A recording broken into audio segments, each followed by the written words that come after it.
Hi guys, and welcome back to Track Truths with Lillz. I am she, and today I want to talk to you guys about Grand Slam track. I feel like so much has happened and I've had enough time to kind of process my thoughts, but I've also just seen the article about MJ's job at the BBC, so I thought, yep, let's unpack it all. So yeah, let's get into it. Okay, so for those of you that don't know, Grand Slam track is a league that launched this year by Olympic legend Michael Johnson, and it consisted of 4 track meets. So the first one was in Kingston, Jamaica, the second one was in Miami, then Philly, and then LA, and the athletes would be competing across 3 days for the big check, big bucks, 100k for the winner, 50k for second place, all the way down to 8th place, that's 10k. And for context, yeah, in the Diamond League, when you win the Diamond League, you win 10k. So already I'm hearing everything. Just chat to me more. MJ even added that, look, athletes always complain about how they get paid by the Diamond League and the Continental Tour Golds because sometimes they have to wait for months and months and months for the money to come through. Sometimes it's even after the season's ended. So he was like, look, guys, I got you. I'm going to pay you in a couple of weeks. There's no issue. Don't even forget all that. It's not happening around here. So athletes signed in good faith as racers for Grand Slam track. Make sense? Cool. So we're in Jamaica, Kingston, Jamaica, April 4th. The first leg of Grand Slam track, our introduction to Grand Slam track. And it was a great intro. Visually stunning. The track, whoo, gorgeous. Yeah, but that's not what I'm here to talk to you guys about. They did great. Everything we saw was fantastic. That's not the purpose of this video, so let's skip that bit. MJ went on a podcast called Ready, Set, Go. Big up Justin Gatlin and Rodney. He went on there and said that after the Jamaica leg, one of their major investors dropped out. And he was an 8-figure investor. So essentially they had no bread. They had no money. MJ had no money for Grand Slam track. And instead of saying, do you know what? That's a major blow, and obviously unexpected major blow. Let's pause on what's happening right now because I need to figure bare things out. He didn't do that. He said continue, knowing that he had no money. So for me, that's the starting point of the lies and deceit. And I'm going to call it lies and deceit because that's literally what it is. Let me tell you the first lie. Or second. MJ tweeted that he left $50,000 worth of new sporting equipment in Jamaica for youth athletes. Let me tell you why I love Jamaicans, yeah?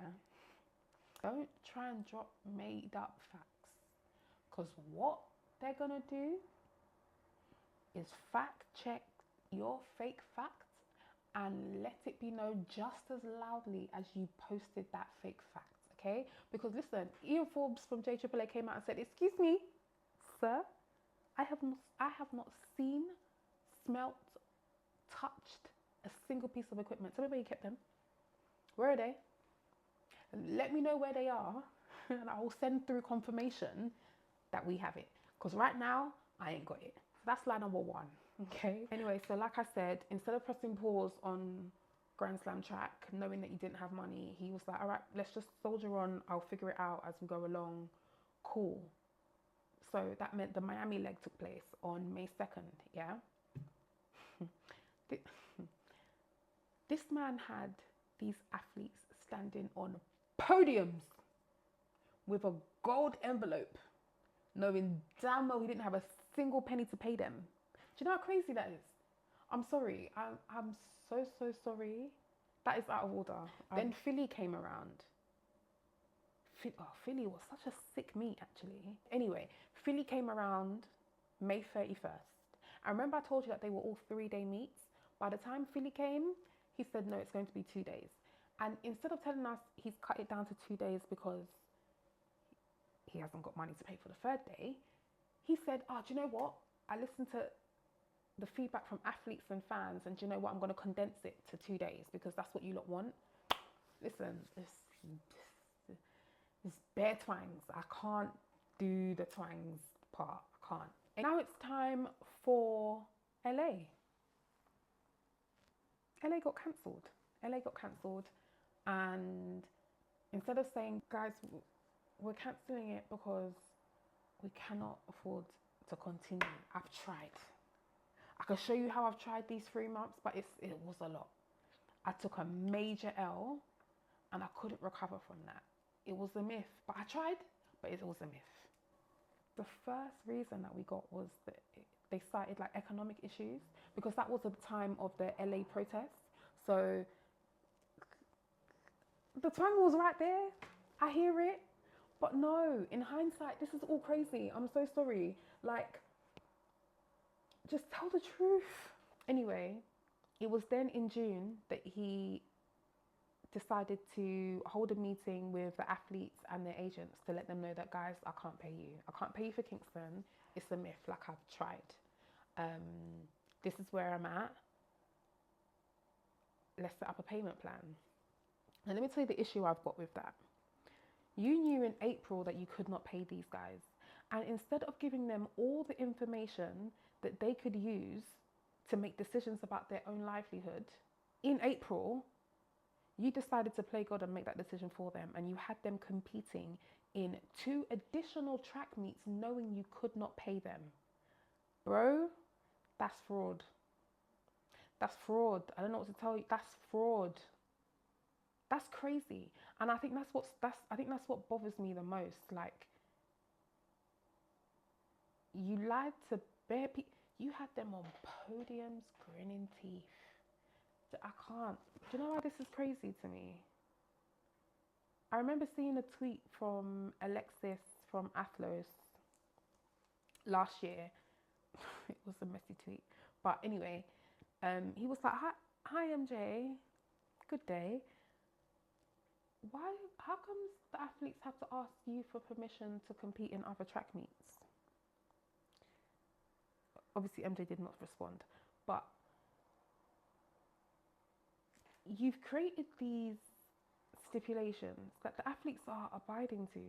They're not competing anywhere else but Grand Slam, if the schedule permits or whatever. But you're not paying them. You're not paying them. You're blocking them from competing anywhere else, but you're not paying them. And don't get me wrong, I understand why. Like, I need you to be fit and healthy for what I've got going on. I'm not trying to hear Doha. Like, I'm not trying to hear all of that. Just focus on Miami, okay? We've got something happening here. But you can only do that if you pay these athletes. You can't block them and not pay them, and then not give them the information or the opportunity to go and make bread elsewhere, knowing that you can't pay them. That's crazy to me. Guys, there's an athlete from America called Jakori Patterson. He does the 400 meters, yeah? He did really well in the Miami leg, yeah? And after that meet, he spoke to Citius Mag and he was like, guys, I'll be so real. I work at UPS. I'm unsponsored. Every day I go in there, I clock out at 4 a.m. And I'm so glad I got this opportunity to come to Grand Slam track and earn 50K. Because what that means is that now I can focus on track. And hear me when I say that man was unsponsored. Okay? So now in his mind, he's getting 50K in a couple of weeks. So he don't need to work at UPS. And he's performing well. So like, surely things are going to continue picking up on the circuit. So if he's quit his job on the basis that he's due to receive this check, you've messed him over. You've completely messed him over. But what makes it worse is you were proper spreading this boy's story everywhere, knowing you did not have the money to pay him. That's mental. That's mental. And do you know what? Thank God Nike sponsored him in June. Because if they didn't, he'd be finished. He'd be finished. Anyway, so I did say that MJ set a payment deadline of July 31st for the Kingston leg. That wasn't met. That wasn't met. Do you know what? I'm really happy that even though it's only 2 athletes that I've seen so far, athletes are opening up. I know that they've been made to sign NDAs. But who cares?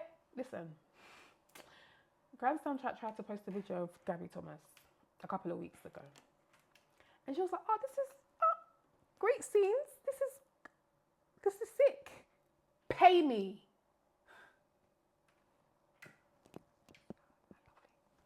I love it. And then you had Fred Curley on Twitter telling them, listen guys, hello, hi. Tuesday, run me my bread. I love it. Stop sitting down and allowing people to take you for what? Listen, do you know what? I need more athletes to speak up, you know. I need you guys to speak up because you see the statement that MJ put out last week, August 15th. It's giving bankruptcy, guys.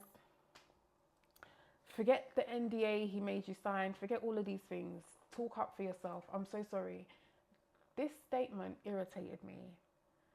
It irritated me because the first page was talking about what success was. That he found this to be a success. He found Grand Slam Track to be a success. It wasn't a success, love. The one thing you said you was going to do, you didn't do it. Therefore, you failed. And you know, that's very okay to say. Bro, so many of us have done ventures, we've tried to bring our ideas to life and it's flopped. Like, I didn't die.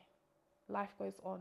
You have to be honest. Don't talk to me about we're being transparent. It's all about being open and honest with you guys, and you're not being honest because you're still trying to feed me about all these things that you did as Grand Slam Track, but the main goal was to treat athletes with care, putting them on a non-commercial flight or giving them business class or having them fly good is not success. You didn't pay them. I'm so sorry. It's not because you put them on a good flight that I'm going to be like, yeah, this was a success. You've not paid them. Can we be for real? Like, I'm not understanding this at all. But back to the statement. The whole first page was talking about success, myth. The next one, he said, guys, we're not going to do the 2026 until I've paid you. That is letting me know you guys are not getting paid in 2025. Okay? You're not getting paid in 2025. Guys, get your shit in order. Get your shit in order. Let world champs come and go, cool. Fight back. And don't get me wrong, guys. Like, I'm not speaking to his intention because I can't do that. I'm sure that in his mind, he was going to have this all figured out. It would make sense. It's whatever. And it didn't work out that way. So I'm not speaking about what his intentions are. I'm just saying that as someone who, and I think for me, I really wanted this to work. So it's a bit of hurt there. Not hurt. That's strong. I don't care that much. It's a bit disappointing. I'm using strong words. It's not any of these words. I just wanted this to do well. It would have been great for the sport. It would have been great for the athletes. It would have just been great. It would have been great. And it would have pushed others to do better, other leagues to do better. I wanted this to work. But I don't like being lied to. And I don't like seeing people who don't deserve being hard done by, being done wrong. Like, these athletes don't deserve this stuff, man. These athletes don't deserve this shit, man. They don't. Like, it's so unfair. Like, you got good, clean-hearted athletes giving their all on the track, and you couldn't even give them the decency of being honest and saying, guys, I ain't got it. So make the decision if you want to stick this out or if you want to go back and make a little bit of money on the circuit how you did last year. And you're good to do that. Let me figure this out. But if you want to ride out, cool. Miami's on May 2nd. You didn't do that. That's not fair. That's not right. Now for the BBC. For those of you that don't know, Michael Johnson is one of our main pundits for like world championships, Olympics or whatever with the BBC. And they confirmed yesterday that he's not going to be doing the World Athletics Championships in Tokyo. That's in 3 weeks. Now, I just want to start off by saying I don't think MJ should be doing the World Championships. So the fact that he's not is the right call. Yeah? So again, if you're not familiar with our BBC coverage, sometimes athletes that have won races or like big major athletes are invited to come into the BBC studio to kind of have a conversation and walk through the race and just the normal stuff. Like Noah Lyles did it last year. Like it's a thing, yeah? Let's say, for example, Melissa Jefferson Wooden won 100 meters on September 14th.